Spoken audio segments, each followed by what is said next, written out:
બાબર શ્યામ hotel પાસે જે અસામાજિક તત્વોએ ખડોસરના ઠાકોર સમાજના 3-4 યુવાનો ઉપર જે હુમલો કર્યો એ પૈકીના 2 જણાને ત્યાં ધારપુર હોસ્પિટલમાં એડમિટ કરવામાં આવેલ છે અને બીજા પણ સારવાર હેઠળ છે. કોઈ પણ ગુના સિવાય નિર્ભય રીતે ખુલ્લેઆમ ધારિયા હથિયારોથી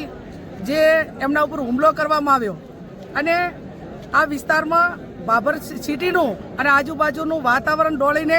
અસામાજિક તત્વોએ પોતાનો મનસૂબો અને પોતાની દાદાગીરી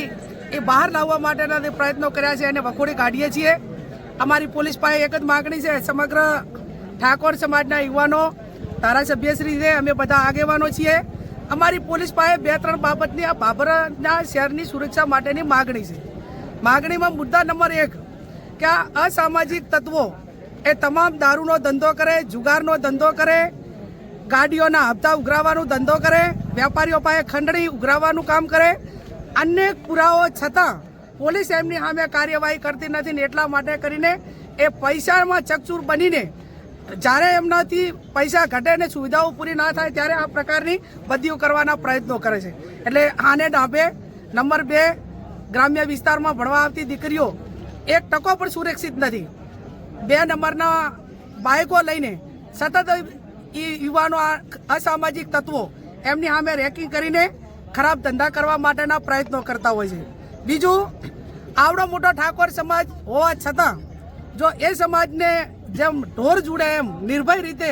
બેફામ રીતે મારતા હોય તો બીજા ગરીબ સમાજો એ કઈ રીતે બાબરની અંદર રહી શકે ને એમને કઈ રીતે આપણે એમને પ્રોટેક્શન આપી શકીએ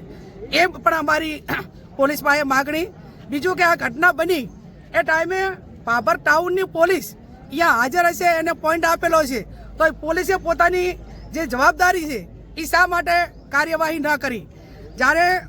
એ લોકો મારીને નાહી ગયા અને એમ્બ્યુલન્સ આવી ત્યાં સુધી પોલીસનું કોઈ કાર્યવાહી નજરની સામે નથી આવી. બીજું, બજારની અંદર હોન્ડાથી લીધેલા બાઇકો હોય, બીજું અન્ય ઉઘરાણી હોય તો જે તે એજન્સીઓને કરવાની હોય, પોલીસને કરવાની હોય, એના બદલે અસામાજિક તત્વો એ આ વારંવાર હોન્ડાવાળાના બાઇકવાળા પાસે હપ્તાને ઉઘરાણી કરાવતા હોય છે અને એના હિસાબે અવારનવાર આ બબાલો થતી હોય છે. એટલે આ કેસમાં અમારી ગંભીરતાપૂર્વક પોલીસ પાસે માગણી છે, તમામ આરોપીઓને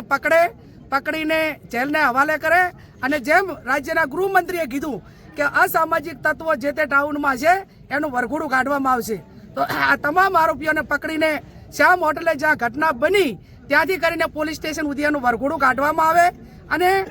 એમના સામે કડકમાં કડક કાર્યવાહી કરીને એની સાથે સંકળાયેલા જે વોટ્સએપ ગ્રુપો છે એ વોટ્સએપ ગ્રુપો મારફત વારંવાર મેસેજ કરીને ટોળા ભેગા કરીને એ ક્યારે સામૂહિક હુમલા કરે છે. તો આ કઈ રીતે બંધ થાય આ બાબતની માગણીઓ એ અમારી પોલીસ પાસે છે. અત્યારે અમે બધા જ બજારમાં મૌન રીતે ચાલીશું. બજારના વેપારીઓને વિનંતી કરશું કે બજાર બંધ રાખીને અમને સમર્થન આપે અને કાયદો અને વ્યવસ્થા જાળવાઈ રહે એ રીતે શાંતિમય રીતે પોલીસ સ્ટેશન થઈ અને અમે અમારી માગણીઓ મૂકીશું.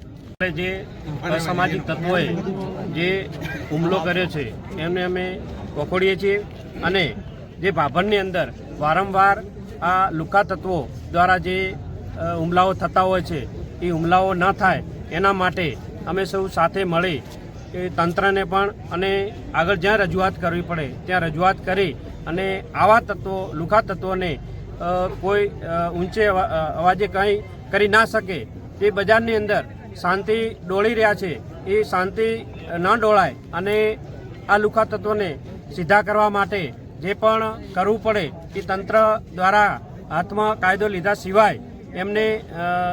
અમે અત્યારે મૌન રેલી દ્વારા ત્યાં જવાના છીએ અને એમને કહેવાના છીએ કે આ વારંવાર આવું જે બાબરની અંદર લુકા તત્વો કરી રહ્યા છે એ લુકા તત્વોને સીધા કરવા જોઈએ. જે બીજા પણ અન્ય ધંધાઓ ચાલે છે 2 નંબરના એ પણ બાબરની અંદર તમામ ધંધાઓ બંધ થવા જોઈએ અને જે પણ આવા ને સપોર્ટ કરી રહ્યા છે એ લોકોને પણ કહેવા માગીએ છીએ કે અમને સપોર્ટ કર્યા સિવાય આ લુકા તત્વોને કાયમી માટે નાબૂદ થાય એવું અમે તંત્ર પાસે માગણી કરી રહ્યા છીએ.